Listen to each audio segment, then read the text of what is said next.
progress day, hopefully. And by that, I mean this engine is going to be out. Nothing wrong with the engine, but just doesn't have that extra cylinder. It's 3-cylinder TDI. So we keep going on about the PD is now out, and it's sat there kind of intimidating this small thing. So yeah, front end's coming off, engine's coming out, and then I'm going to kind of check what needs to be swapped, kind of what I can get away with leaving in, etc. Because obviously I can kind of reuse quite a few bits in this engine bay. Anyway, engine out of the, oh god, Fabia VRS. Was covered in oil, so it didn't look like this yesterday. So it's a case of kind of blocking everything off, giving it a good jet wash. Now, obviously there's a lot of things that need doing on this. I mean, pretty obvious, I've got the wrong selector on there for some reason. I mean, I bought the car like it. We changed gear, fine, but got a quick shift coming to install. I need to take the box off to check the clutch, because I don't know, I was going to order a clutch for it yesterday, and then thought, well, someone may have changed it to kind of a single mass flywheel rather than dual mass. So I need to kind of disassemble that to check what's in there. I was pleased to see, however, that it is a hybrid turbo on it. Then if you can make out on the video, but it's a TRP Development 1756 hybrid. I mean, to be honest, I've not really heard of TRP Developments, if I'm being blatantly honest. But there's no play in the turbo, and it boosted really well, so I'm not going to change it. I'm just going to leave it as it is. Looks to have a modified pipe. I'm guessing that's modified to be a bigger bore. Could be wrong. I mean, it doesn't look standard. That looks like that's been done afterwards. So I need to do a bit of research on that, find out what that pipe's from. It's got a few good bits on it, but obviously it needs all ripping apart completely, servicing. I'm hoping I can swap over some of the engine brackets to run my alternator from that car, just simply because this alternator was a bit pants. But worst case, I'll just swap another one. And also because I won't be running air conditioning.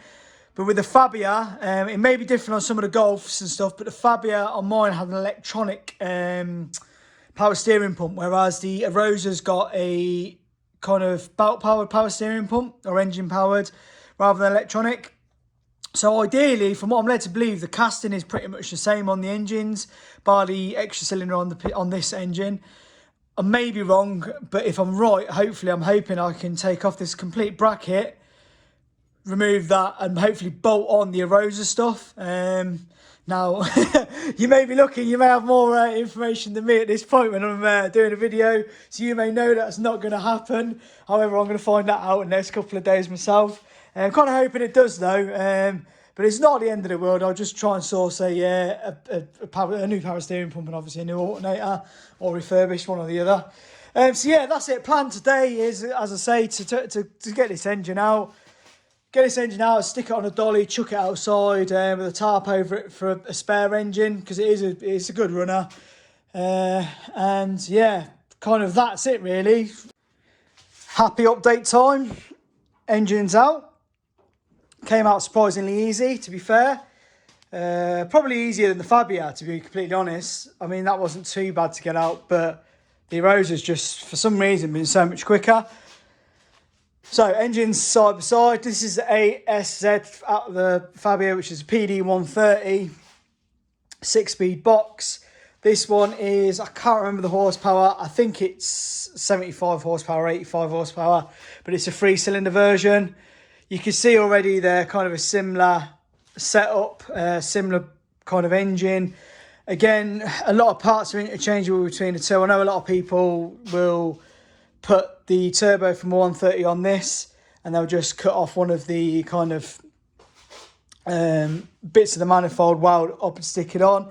So again, I'm kind of a bit I say skeptical. I'm kind of hoping really that my bracketry on this engine will unbolt, which will allow me to take all these bits off and bolt it onto this side of the engine. Now it looks like it will happen at the minute. I just need to obviously double check it.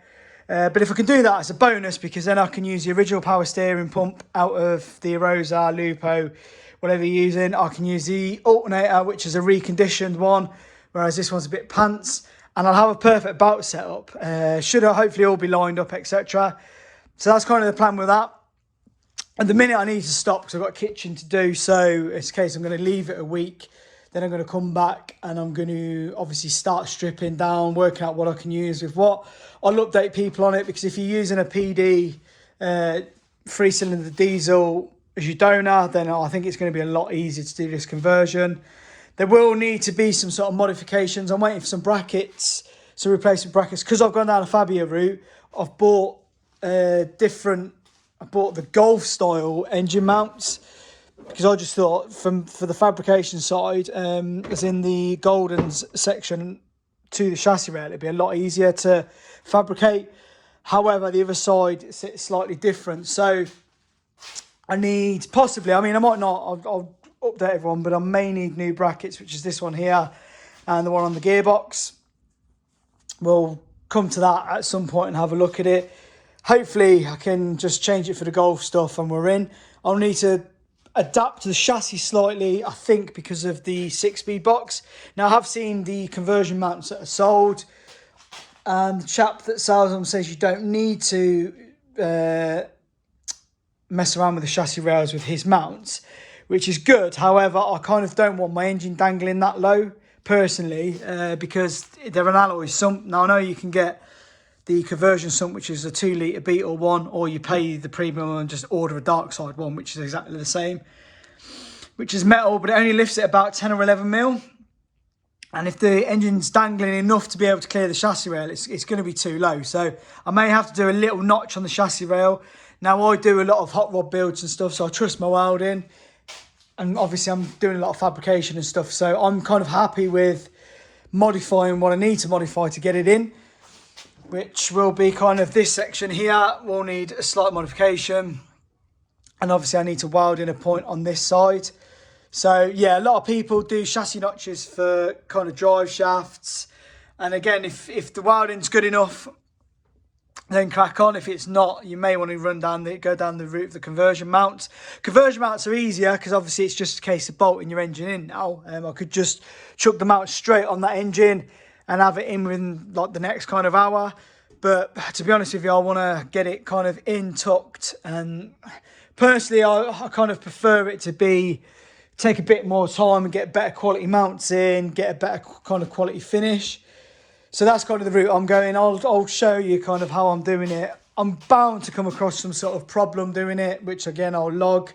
So yeah, hopefully next video will be starting to modify, swapping a few bits over the engines and getting it ready to kind of mock up, which will mean on the engine crane, ready to go in, mounts attached, and we'll work out kind of what needs to go where. I'm also probably going to take some measurements for people, which I think will help if anyone else is kind of following it and wanting to do the exact same thing. If the measurements are there, you've not even got to bother messing around with what I'm doing.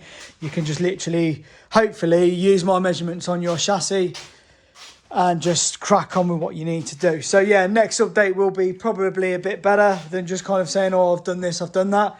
Hopefully we're going to show a bit of fabrication, a bit of things being swapped and stuff. So yeah, just hold out. If there's any questions, just feel free to drop a message at the bottom and I'll do my best to answer.